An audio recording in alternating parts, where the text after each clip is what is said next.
네, 할렐루야. 하나님께서 여러분의 삶에 놀라운 은혜를 함께 하시기를 축복합니다. 자, 우리 룻기를 지금 살펴보고 있는데요. 아주 재미있는 대목이 오늘 나오고 있습니다. 오늘 이 내용을 이해하기 전에 우리가 한 가지 제도를 좀 아실 필요가 있을 것 같습니다. 고엘이라고 하는 제도입니다. 고엘, 구속하다, 속량하다 이런 뜻이 있는데 친족으로서 다른 친족이 힘들고 어려운 상황에 처할 때 그 사람의 어려움을 덜어주는 겁니다. 대표적으로는 친족의 재산을 회복하는 것을 들 수가 있겠죠. 그래서 친족이 빚을 져서 어려움이 있고, 예를 들어서 재산을 잃고, 또 심지어는 아들과 딸이 종으로 팔려갔다. 그럼 친족들은 그것을 가만히 앉아서 보고 있어야 되느냐? 좌시하지 말라. 그럼 어떻게 하느냐? 자기가 가지고 있는 재산을 순서가 있습니다. 친족에 가까운 사람, 그죠? 큰아버지든 작은아버지든 없으면은 사촌, 그다음에 오촌, 육촌 쭉 가겠죠, 그죠? 어쨌든 그 가까운 사람부터 먼저 그것에 대한 책임이 있습니다. 그렇겠죠, 당연히. 작은아버지 쪽에 문제가 있으면 큰아버지 쪽에서 도와줘야 되는 것이고, 또 반대도 마찬가지입니다. 그래서 돈의 문제면은 돈으로 해결하고, 또 예를 들어서 심지어는 복수까지도 감행하는 것으로 그렇게 되어 있습니다. 아무튼 이 고엘이라고 하는 제도 중에 또 특이한 점이 두 가지인데, 오늘 이 룻기에 나와 있는 것은 기업 물을 자의 법하고 계대 결혼법 이렇게 되어 있습니다. 기업 물을 자의 법은 여러분들이 지금 말씀드린 것과 같이 친족이 경작권을 다 팔아버려서 빌어먹을 또는 이게 밭을 부쳐먹을 땅이 없을 때 사주는 제도입니다. 자기 재산을 들여서 그것을 사주는 것이죠. 자, 이것이 기업 물을 자의 법이고, 또 하나는 계대 결혼법은 그 집안에 손이 없어서 사람이 죽어버렸다 그러면은 자기가 대신 실제 남자 편에서 가서 그 기업의 대를 이어주는 것입니다. 자, 이 부분이 오늘 또 내일까지 이제 살펴볼 중요한 대목인데, 실제로는 이 기업 물을 자의 법, 이 고엘 제도라고 하는 것을 보아스도 잘 알고 있었고 나오미도 잘 알고 있었는데 접근하는 방식이 상당히 다르다는 것을 우리가 볼 수가 있습니다. 왜 다른가 하면 나오미 같은 경우에는 지금 분위기가 어떤 분위기인가 하면 약간 미인계를 쓰는 분위기예요. 자기 며느리를, 실제로는 자기가 애를 낳아야 되는데 자기가 낳지 못하니까 자기 며느리를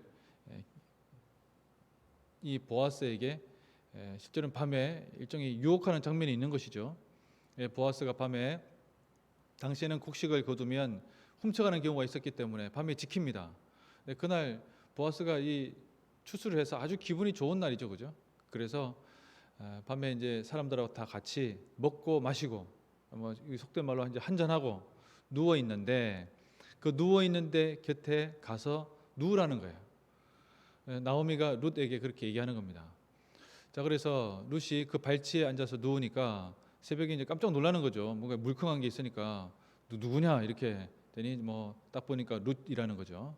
근데 룻이 이제 이 보아스에게 뭐라고 얘기하는가 하면은 9절에 이렇게 얘기를 합니다. 이르되 내가 누구냐 하니 대답하되 나는 당신의 여종 룻이오니 당신의 옷자락을 펴 당신의 여종을 덮으소서. 옷자락을 펴서 덮어준다라고 하는 것은 혼인식을 거행해달라, 이런 상징적인 의미예요. 그래서 저하고 결혼해 주십시오 이렇게 얘기하는 거죠. 지금 어떻게 보면 약간 이렇게 무턱대고 얘기하는 거죠 지금. 근데 보아스라고 하는 사람이 참 현명하고 참 대단한 것이, 이 사람이 지금 무슨 얘기를 하고 있는지를 한 번에 간파합니다. 왜 그런가 하면 지금 무슨 이 상황 자체를 잘 알고 있기 때문에, 나오미가 자기가 가지고 있는 경작권을 다 팔아가지고 모압으로 이민 갔다가 10년 만에 다 없애버려 탕진하고 다시 돌아왔다. 지금 나오미에게 가장 급한 것은 무엇인가 하면은 자기가 먹고 살 터전이 필요한 거예요. 근데 그것은 벌써 팔렸기 때문에 그것을 대신 사줄 사람이 필요하다는 겁니다. 그러려면은 그냥 돈도 돈이고 또 결혼도 해줘야 되고 뭐 이렇게 복잡한 얘기가 지금 들어가는 것이죠. 자, 그런데 이 보아스가 이 룻에게 10절에 보시면 이렇게 얘기를 합니다. 그가 이르되 내 딸아 여호와께서 내게 복 주시기를 원하노라. 이렇게 얘기하면서 네가 가난하건 부하건 젊은 자를 따르지 아니하였다, 이렇게 얘기합니다.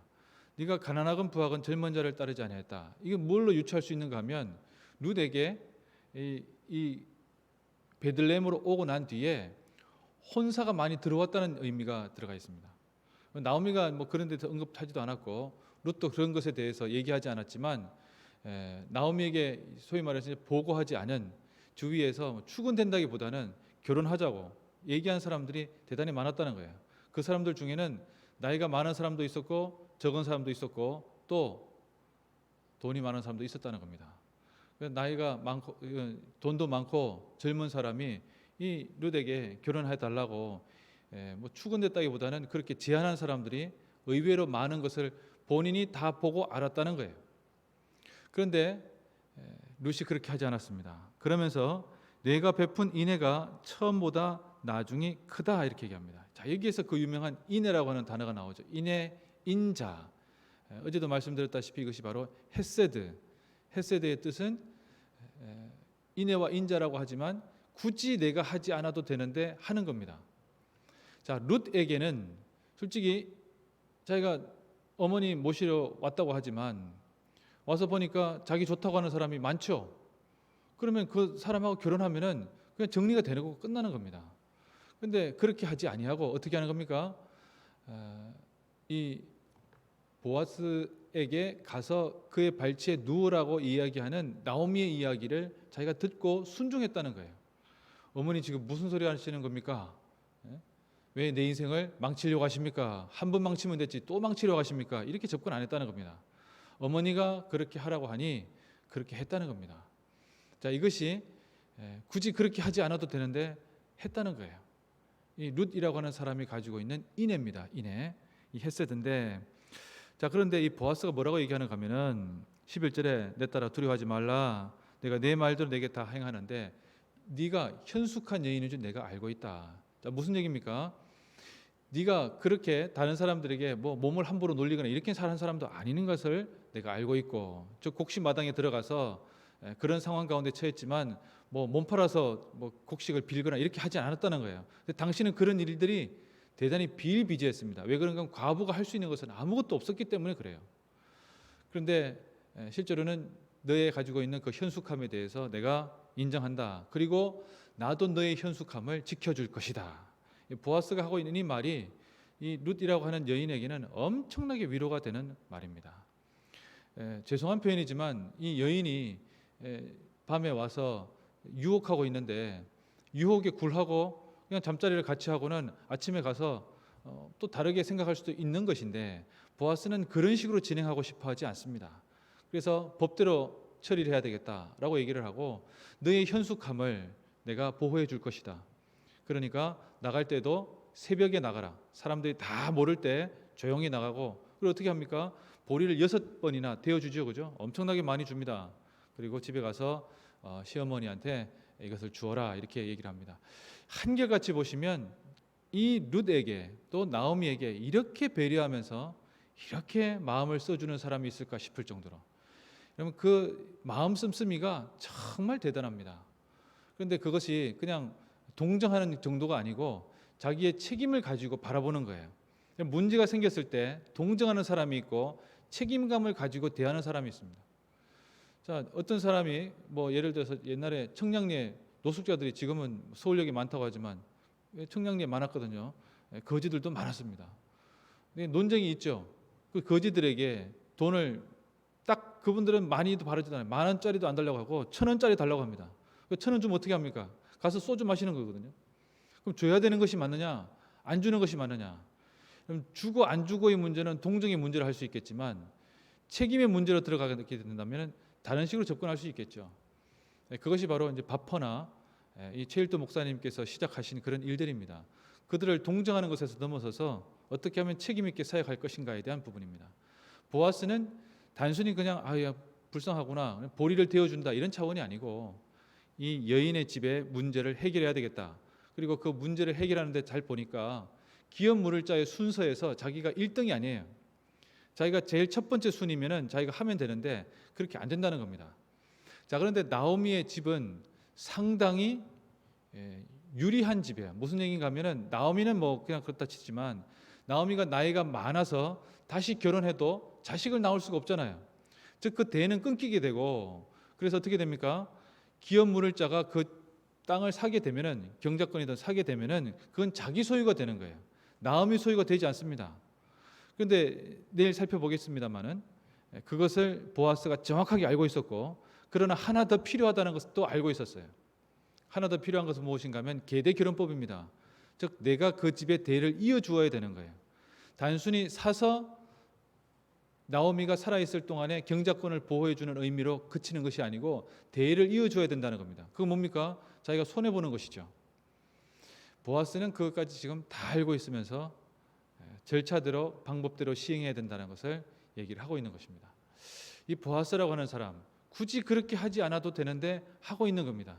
그냥 보리 6번 되어주면 끝나는 건데 그렇게 하지 아니하고 다 사람들을 모아서 이 일을 진행하려고 합니다. 그럼 이것이 바로 인애, 헤세드를 가지고 있는 사람의 모습이라는 겁니다.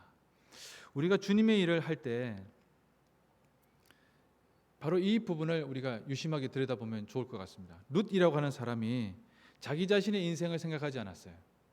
룻은 나오미와 그의 가정, 실제로는 가문을 생각했습니다.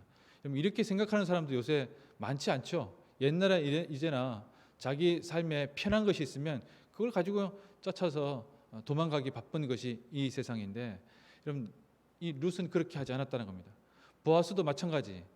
자기를 찾아온 이 여인을 성적으로 유린한다거나 또는 동정해서 그래 뭐 오늘 저녁 먹고 살기 힘드니까 이거 먹고 가라 그냥 이렇게 하지 않았다는 거예요.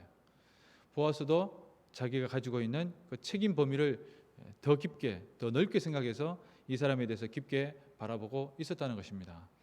그럼 우리가 이것을 좀 더 확장시켜 본다면 이 사회에서 힘들고 어려워하는 이웃들에 대해서 우리가 어떻게 할 것인가. 실제로는 제도적인 접근도 필요하고 그들에 대해서 기본적으로는 동정하고 안타까워하는 마음도 필요하다는 겁니다. 그럼 이것을 좀 더 구속사적으로 본다면 하나님께서 우리를 바라보실 때 우리가 죄 가운데서 방황하고 있는 것을 보고 하나님께서 어떻게 하셨습니까? 세상을 이처럼 사랑하사 독생자를 보내셨다는 겁니다. 하나님께서 우리에게 독생자를 보내신 것은 굳이 그렇게 하지 않아도 되는데 하신 겁니다. 우리는 이것을 너무 당연하고 마치 우리의 권리인 양 생각하는데 그렇지 않습니다. 하나님께서는 외아들 독생자 예수 그리스도를 보내셨다라고 하는, 여러분 이것은 엄청난 희생을 감행한 것입니다. 왜 그렇게 한 것입니까? 우리를 사랑하셨기 때문에 그렇습니다. 여러분 이 모든 것의 바탕에는 하나님의 마음은 우리를 사랑하신다는 것에 있다는 겁니다.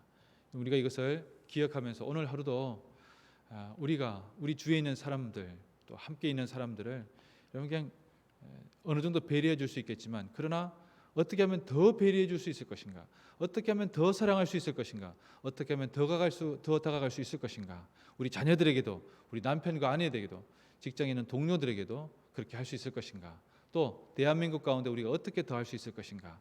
여러분 이것입니다.